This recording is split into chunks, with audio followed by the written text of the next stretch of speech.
So, you guys are making a lot of really great, I think, statements, comments, and it reminds me, I've actually had a couple of these conversations and listened to a couple of conversations probably just in like the last 10 days.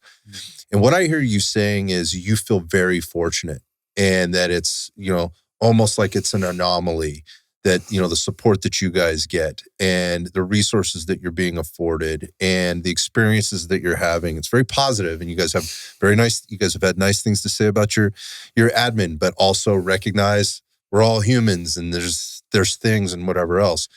And I just want to say this. Again, I've heard several of these conversations lately that are very, very familiar to this one or sound familiar to this one. And that is that there are agencies that are doing great things and allowing, guys like you, firearms instructors, to come in and do the things they need to do to better their department, giving or allowing resources, building gyms, encouraging other outside, instructors to come in to teach so that you guys are getting in front of you guys being like the instructors or other officers getting in front of those experts that are out there, professional shooters from the civilian world, also from the LEO world or other things. There's a lot of positive stuff happening there. And in a world of where I think it's very tough to be in law enforcement right now, we've watched it get really weird over the last several years. Budgets are tighter.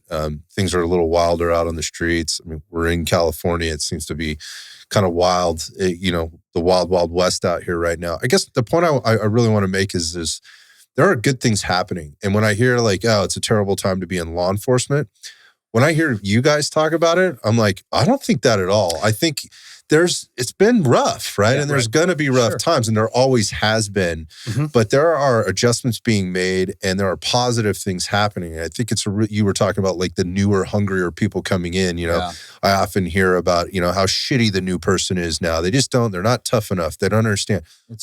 They might be a little different, but it's always been that. It's always the next generation sucks, right? And yes, things are changing in law enforcement. The job is maybe getting a little bit more difficult to do. Like, not that there's more stuff going on, but you got like your hands are tied a little bit more, right? And it's like every year there's something else coming out like, oh, you can't do this now. Oh, you can't do this. Now you have to do this.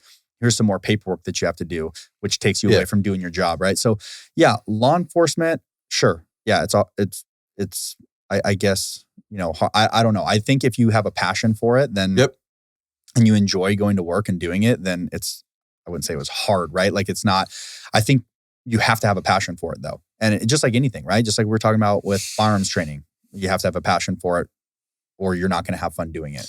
Yeah, there's a certain level of resiliency you have to have there too, I think, with regard to the being faced with the tough thing you mentioned, like a little tougher to do your job. When I look at that, I go, is it really, are the laws changed that much? Or, what's preventing him from actually doing your job? That's not what you said. What you said, sometimes it's a little tougher. And I look at something like, okay, well, the shop owner just called you because they had $500 worth of stuff ripped off. That's $500. Like if their typical day is, maybe a $1,500 worth day of the sale of sales or whatever. And that's what they need to keep their shop open, their lights on, put food on their table. Mm-hmm. And 30% of that's sales just walked out the door. Yep. And you show up with things like Prop 47 that exist out there, I really want to help you, but there's not a lot I can do beyond this. Let me tell you what I can do. Yes. That being the tough part of the job. Doesn't mean you can't do your job, but God. Something that used to be a felony and is now a misdemeanor. Now I like in the past, I would have been, give me a description. Let's get out there. You're putting this guy in jail. And we still do that. You still do that. We still do that, but they get a ticket. They get a ticket. Because you can't book so it's not on that doing stuff your in that job. county. It's not doing your job, but it does become, I think, a little bit more difficult in terms of the conversation that you have to have with the shop owner who doesn't understand how and why this has happened. This is where I get that. Goes back to, I talked about on the firearms instructing is, hey, every time you show up and teach a class, you have to be on your A game. You have to be in a positive mindset, making sure people know that you want to be there. And it's the exact same thing for being an officer. It's like, hey, yeah, sure. You go to, hey, my car got broken into 100 times a week, right? Right. But this is the first time this person's car has ever been broken into. And their experience with that is going to be greatly different than yours. And you have to approach them as being a little more understanding of like, hey, man, they just got violated in this sort of way. And that's not a big deal to you. huge deal to them. And so don't discredit them. Don't blow them off or slough off this call. Like, hey, treat every call as this is your mom, right? How would you want this to be done if this was your mom? And that's where it goes back to, you got to be passionate about this. If you're not passionate about it, you go and you treat this person like shit because you're kind of just there for the check. You don't put a whole lot of investment into it. They have a bad experience with law enforcement now that they will later on in life maybe draw from. And it's just this snowball effect that didn't need to be there. And so that was a choice that you made going into that too. That's not a the job is this, the job is that. That is, I am doing this. Right. And I am approaching that in this way. We're not setting the laws. We're not setting policies. We have to work around that. But at the end of the day, our job is still our job.